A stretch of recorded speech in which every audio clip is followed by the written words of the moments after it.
গত পরশুদিন এর প্রতিবাদ সভা আমি করেছি, কোন রাজনৈতিক দল এটা কিন্তু করেনি এখনো পর্যন্ত।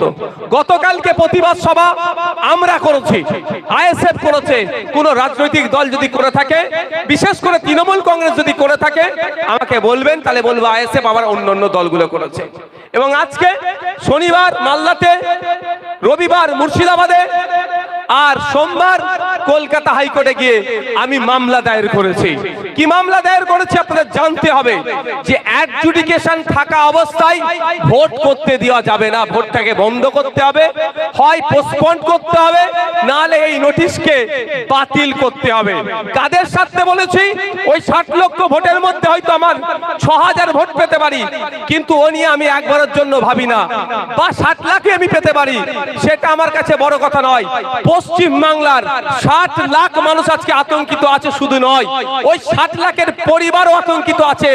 প্রায় 3 থেকে 5 কোটি মানুষ আতঙ্কিত আছে। আর গণতন্ত্রের উৎসব 5 কোটি মানুষকে আতঙ্কে রেখে সুষ্ঠু সম্পূর্ণ হতে পারে না।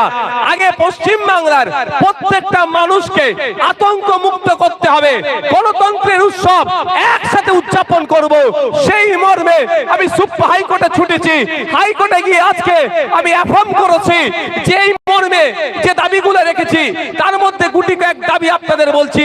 প্রথম দাবি আমাদের আছে, যে যতক্ষণ না পর্যন্ত এই অ্যাডজুডিকেশন 60 লক্ষ সমস্যার সমাধান হচ্ছে, ততক্ষণ পর্যন্ত পশ্চিম বাংলায় ভোটকে হয় বাতিল করতে হবে, নোটিফিকেশনকে, অন্যথায় নোটিফিকেশনকে পোস্টপোন করতে হবে। কার জন্য চেয়েছি? শুধু কি আমি আমার জন্য চেয়েছি?